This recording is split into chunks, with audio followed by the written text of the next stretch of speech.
So this is the part about people getting Bernie Sanders tattoos. Yes, he's aware. And where those tattoos are going to turn up down the road in American history. It's also the part about Senator Sanders running against Donald Trump now, even if the Democratic primary isn't yet over. Do you feel like you need to sort of start running against him in a way? I mean, part of the reason I ask is just because part of what you said about how your primary may end is basically in you appealing for what a better general election candidate you'd be against the Republican candidate in the fall. So do you need to start running that campaign against him? Yeah, we do. And frequently in our speeches, we talk about not only his incredible divisiveness, insulting Mexicans and Muslims and women and veterans and African Americans, but we also talk about his economic policies. And this is a guy who is a billionaire, who thinks it's a great idea that we give hundreds of billions of dollars in tax breaks to the top 0.2% by repealing the estate tax. This is a guy who wants to end the Affordable Care Act and throw millions and millions of Americans out on the street without any health care, without coming up with an alternative. This guy has a horrendous foreign policy ideas. So, yeah, no, we do, and we will continue to talk against the idea that Trump becomes president of this country. Your proposal on health care, which is Medicare for All, got a big boost yesterday. 2,000 doctors endorsed the idea of the American Journal of Public Health. Colorado voters are about to have a referendum on whether or not that state is going to go to a single-payer system. That was sort of ventured here in Vermont as well, but it didn't end up coming to pass. Do you feel like that may happen in the states, and that may be how we approach that as a country? Well, that's what happened in Canada. That Saskatchewan, against tremendous pressure from the medical establishment, went forward and passed a single-payer system. It worked so well that other provinces began to pick it up, and then it went forward nationally. So you're asking me, do I think if a major state, whether it's Colorado or California or whatever, goes forward and it works well, other states say, hey, I got a brother over there in Colorado who's getting health care, great health care, and it's less expensive than the current system? Yeah, I think that is one possibility, absolutely. When I think about change coming that way, we've seen that happen a lot in things like the minimum wage and so on. That's right. When I think about change happening that way, and I imagine it happening over the course of the next decade, 15 years, I imagine people with Bernie Sanders tattoos underneath their suits secretly being behind a lot of efforts like that. And you were mayor of Burlington for 8 years. You were then in the House. You were in the Senate. I would venture a guess that there were no Bernie Sanders tattoos until you ran for president. But now there really are. I wonder if that, if you think about your most ardent supporters, the people who for whom your candidacy has absolutely changed their life and their view fundamentally about their role in this country. What's your hope for them after this campaign? What do you want to see from them? Well, I was just in McDowell, as I said, West Virginia, the poorest county in this country. We had a few hundred people out to a town meeting. It wasn't a rally. And you look at the eyes of the people there who so much want to see our country be more than it is right now.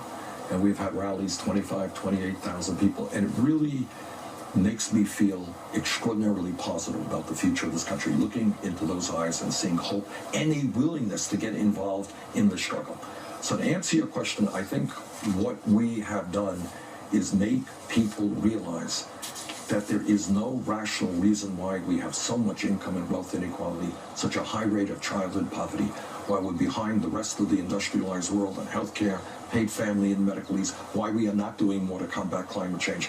And if this campaign has made those people realize that they can stand up and fight back and create a government that works for all of us, then I will have accomplished a great deal, and I'm very proud of that. On the issue of climate change, which you have you've put climate change not just on the top 10 list, you put it at the top in terms of global challenges and what needs to be American priorities. Has President Obama been a disappointment to you on that issue, or do you think he's done everything he can? No, I don't think he has done. He's not been a disappointment, but I don't think he has done everything that he can. Look, we're taking on a Republican Party that has rejected science, where the vast majority of Republican congressmen and senators do not even accept the reality of climate change, let alone the need to do what has to be done to transform our energy system. The president obviously recognizes the reality and the dangers of climate change. He has tried. Has he done as much as he can in rallying the American people to demand that we transform our energy system? I think probably not. I think one of the areas, when I was a young man, the issue of our time was civil rights. And that's where millions of young people became engaged. The issue of this moment, I think, is likely climate change, where the young people understand that we cannot allow the fossil fuel industry to continue to make very large profits at the expense of this planet for our kids and our grandchildren. And they are being mobilized. Do I think the president has used that energy on the part of young people quite as much as he should have? Probably not. When you were a young man, you said civil rights was the issue of your time. Did you have any heroes who were politicians? I mean, I'm thinking now about your followers today and how strong the movement is in support of you. Well, my political heroes, who was not a politician, Martin Luther King Jr. was an extraordinary leader because he not only had the incredible courage to take on racism and lead the fight against segregation and for voting rights, he also understood that he had to take on the economic establishment and deal with income and wealth inequality. And remember, when he was assassinated, there wasn't a quote-unquote civil rights demonstration. He was working with some of the most exploited workers in Memphis, Tennessee, the sanitation workers, and also was organizing a Poor People's March for African Americans and Latinos and poor whites, etc. So I have an enormous respect for Dr. King. Also, for Eugene Debs, who was the great Socialist Party leader in the early part of the 20th century. And also for Franklin Delano Roosevelt. Roosevelt came in and defied his own class. He was from the upper class. And he transformed what American government should be in terms of protecting the interest of working families. He revolutionized the role of government, and he had the courage to stand up to what he called the economic royalists, I call the billionaire class today, and look them in the eye and say, you know what, you hate me, and that's fine. I accept your hatred. I accept it with pride because I'm going to stand with working families. So FDR was a hero as well. Democratic Party may be about to get a windfall. You just said with confidence that Donald Trump will not become president, and I can't see the future, but certainly all the political models say that he's not a great top of the ticket for them, at least looking from here. If that's true, that will likely have down ballot consequences in the Senate. Maybe even possibility of flipping the House, depending on if it's a wave election or not. It'll certainly have consequences in states across the country. Governor's races, yeah. And so that's going to be a little bit of a windfall for the Democratic Party if that happens. And it may be a short-lived windfall if it's just because of something happening on the other side and it's not about a fundamental transformation of the Democratic Party like you're talking about. But if there is a windfall where the Democratic Party basically has a couple of years with room to run in terms of policy, what should be at the top of their to-do list that they can get done with control of the government, which even if it doesn't last for long? I was mayor of this city, and 2 years after I was elected, we came close to doubling the voter turnout because we initiated policies that impacted the lives of working people and low-income people. And they looked around them and said, you know what? Actually, government can do something for me. And Bernie is actually improving my life and the life of my kids. That's what the Democratic Party has got to do. So what do?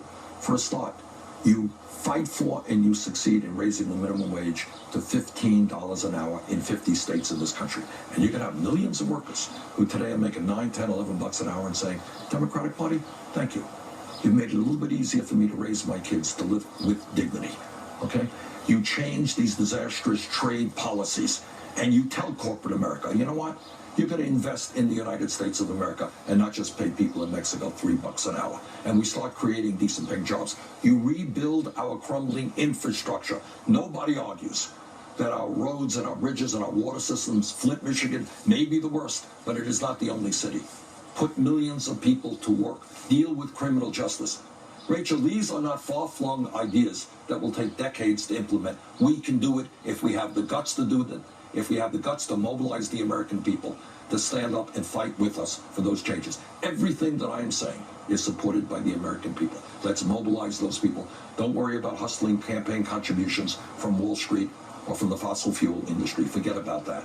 Speak to the needs of the American people. Mobilize them. We can transform America. And you know what? They will reward the Democrats by voting for them in the future.